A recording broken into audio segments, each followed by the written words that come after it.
Before extreme sports, there was only evil. Evel Knievel. A man so cool, he inspired the greatest toy ever created. Don't even bother arguing the point. It is the greatest toy ever created.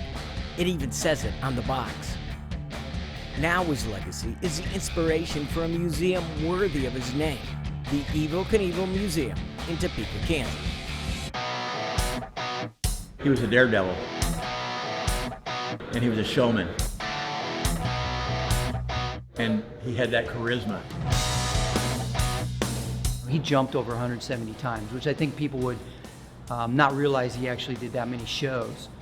And he crashed 19 times.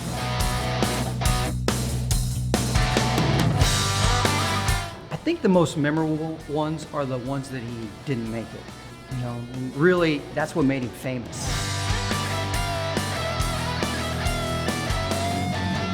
He was the first to jump motorcycles in the way that he did, and he inspired a whole generation of people.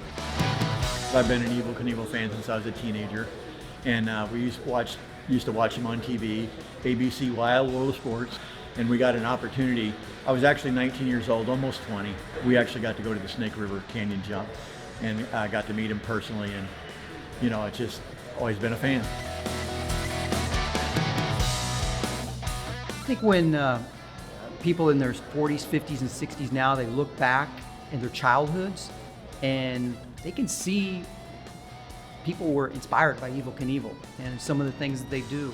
I know I was, and I know even in business now, some of my inspiration came from Evel Knievel, and you know, putting this museum in was kind of a daredevil move in a lot of ways.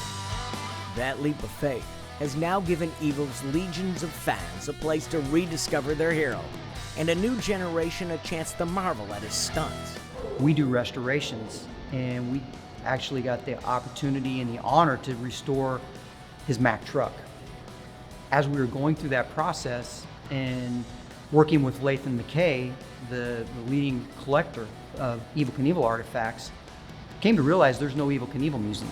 Today, the Evel Knievel Museum at historic Harley-Davidson is the only museum in the world completely dedicated to the daredevil. As my profession, I was a long-haul truck driver, and I remembered seeing this truck at the Snake River Canyon. And so when I heard that it had been restored and brought to the museum, it's one of the items I certainly wanted to see. And it certainly was restored beautifully, back to its original colors and just its original beauty. So certainly worth the trip.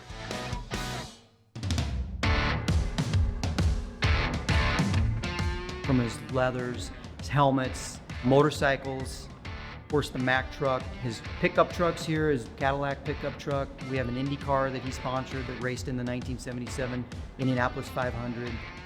There's a movie theater showing his movies. And we actually have the Caesar's Palace crash helmet, as well as Sky Cycle from the Snake River Canyon jump.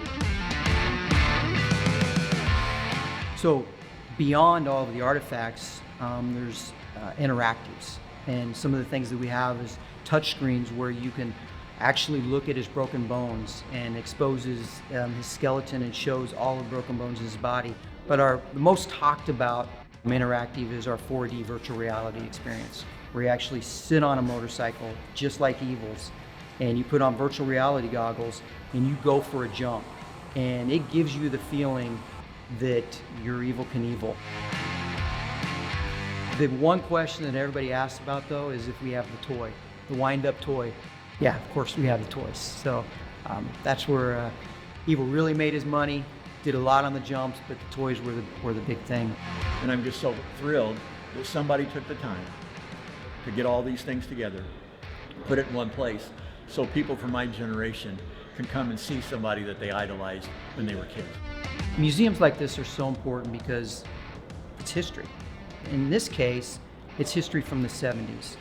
And it's part of our culture from the 70s. You know, Evel Knievel was a part of our social fabric of that time and inspired so many people. So we need to be able to look back and see what that was about.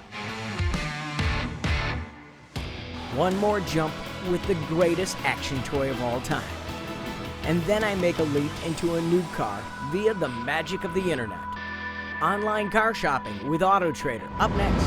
When Driven continues.